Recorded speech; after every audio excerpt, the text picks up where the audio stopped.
बृहस्पते प्रथमं वाचो अग्रं यत्प्रैरत नामधेयं दधानः यदेषां श्रेष्ठं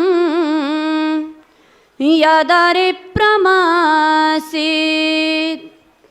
प्रेणात् तदेषां निहितं गुहाभिः ॐ अर्चत प्रार्चत नरः प्रियमेधासो अर्चत अर्चन्तु पुत्रिका उत पुरमेधृष्णुवर्चत ॐ शान्तिः शान्तिः शान्तिः।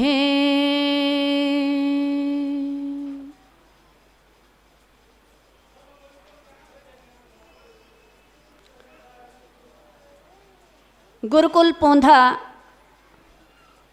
के इस वार्षिक समारोह में वेदी पर विराजमान सभी श्रद्धा के योग्य, सम्मान के योग्य समस्त विद्वद्वृंद बड़ी ही कुशलता के साथ में इस मंच का संयोजन कर रहे हैं। श्रद्धेय आचार्य धनंजय जी, जिनके दिग्दर्शन में, निर्देशन में ये संपूर्ण कार्यक्रम संचालित हो रहा है, ऐसे पूज्यपाद स्वामी प्रणवानंद जी महाराज, यहाँ पर उपस्थित सभी मेरे पितृतुल्य भ्रातृतुल्य सम्माननीय सज्जनों, सम्मान्य मातृशक्ति और देश के भावी कर्णधार छोटे छोटे प्यारे बच्चों, मुझसे पूर्व गीत के माध्यम से बहुत सुंदर चर्चा आप सभी ने श्रवण की है। विगत दिवसों से ये कार्यक्रम 29 तारीख से प्रारंभ है। आर्य प्रतिनिधि सभा और गुरुकुल पोंधा के संयुक्त तत्वावधान में ये स्वाध्याय शिविर के आयोजन के साथ में आज वार्षिकोत्सव का द्वितीय दिवस का प्रथम सत्र, द्वितीय सत्र आपके सामने है। बहुत सुंदर चर्चाएं स्वाध्याय के माध्यम से आप सभी ने जानी होंगी। धर्मशास्त्र के प्रणेता महर्षि मनु का वो श्लोक उद्धृत करते हुए महर्षि दयानंद सत्यार्थ प्रकाश में भी लिख रहे हैं कि स्वाध्यायेन व्रतहि होमहि त्रैविद्येन इज्जया सुतहि और महायज्ञश्च यज्ञश्च ब्राह्मीयम क्रियते तनु। संसार में रह करके प्रत्येक व्यक्ति को अपने जीवन को उन्नति की तरफ ले जाने के लिए सर्वप्रथम आवश्यकता है स्वाध्याय की, और वो स्वाध्याय आप सभी ने इस मंच के माध्यम से जाना। वेदादि सत्य शास्त्रों का अध्ययन करना तो स्वाध्याय कहलाता ही है, लेकिन स्वस्य अध्ययनम स्वाध्यायः, अपना आत्मनिरीक्षण करना, अपना आत्मावलोकन करना, ये भी स्वाध्याय के अंतर्गत आता है। विचार कीजिएगा, आज बहुत अच्छा सा विषय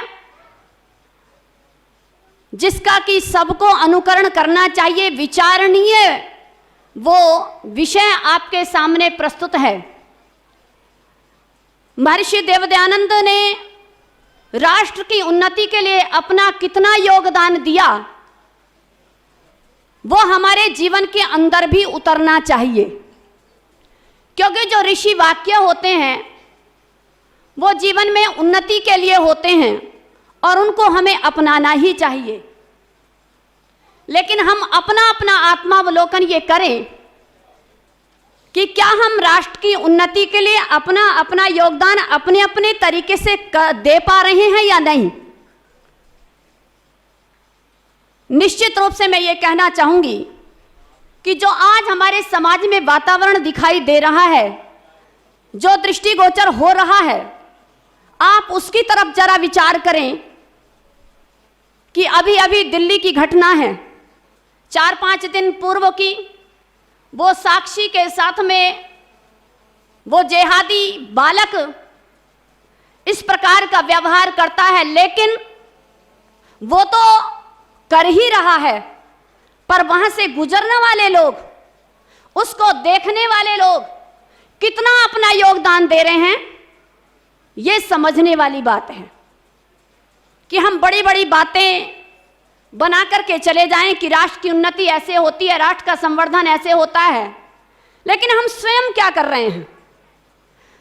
अगर वो अपराध करने वाला अपराधी व्यक्ति जितना दंड का अधिकारी है, वहां पर देखने वाले, वहां पर निकलने वाले, उसको कराने वाले निश्चित रूप से उतने ही, बोल दीजिए, अधिकारी हैं। क्या ऐसे राष्ट्र की उन्नति संभव है? नहीं। आप जरा विचार कीजिएगा, महर्षि दयानंद राष्ट्र की उन्नति चाहते हैं, लेकिन सर्वप्रथम आवश्यकता है अपनी भाषा को जानने की। आज हम अपनी भाषा पर कितना गर्व करते हैं। हमें अपनी भाषा पर गर्व होना चाहिए। जब हमारे बहुत सारे धर्म ग्रंथों को लोग तोड़ मरोड़ करके हमारे सामने प्रस्तुत करते हैं, तो हम ये कहते हैं कि भाई हम कैसे जाने कि ये सही है या गलत है, क्योंकि हम संस्कृत को जानते नहीं। ये बड़े शर्म की बात है कि हम हिंदू कहलाते हैं, हम आर्य कहलाते हैं, लेकिन अपनी भाषा के विषय में जानते नहीं, क्योंकि वो मिलावट करने का तरीका लोग इसी प्रकार से कर सकते हैं, क्योंकि हमने अपनी भाषा को जाना नहीं, और जब हम जानते नहीं हैं तो हम गलत और सही का निर्णय भी, बोल दीजिए, नहीं कर सकते। इसलिए प्रथम सूत्र क्या है? अपनी भाषा को हम जानें, अपनी भाषा पर हम गर्व करें, उसको अपने घरों तक लेकर के आएं। हम अपने बालक बालिकाओं को जहां पर कॉन्वेंट स्कूलों में पढ़ाते हैं, वहां पर आप उस शिक्षा को दिलाइए, मैं इसके पक्ष में हूं। लेकिन निश्चित रूप से मैं ये कहना चाहूंगी कि अगर अपनी संस्कृति की कहीं ना कहीं रक्षा करना चाहते हो, तो आपको अपनी भाषा की तरफ लौटना पड़ेगा और उस संस्कृति की तरफ, संस्कृत की तरफ बोल लो, जाना पड़ेगा। तब जाकर के संस्कृति सुरक्षित हो सकती है। वो संस्कार हम अपने बच्चों को तब दे सकते हैं क्योंकि घर का वातावरण आपका, और कॉन्वेंट स्कूल से पढ़कर के जो बच्चा आ रहा है, अगर वैसा ही वातावरण आपके घर में आएगा तो वृद्धाश्रम तो खुलेंगे ही, क्योंकि हमने विकल्प व्यवस्था ले ली है। हम और लोगों का अनुकरण करते हैं, लेकिन इस बात का विचार नहीं करते हैं कि इन सारी चीजों को हमें अपने घर के अंदर भी लागू करना चाहिए। बनाई बातें बहुत वतन की दशा सुधारो तो हम भी जाने, और लगी चमन में है आग भीषण, इसे बुझाओ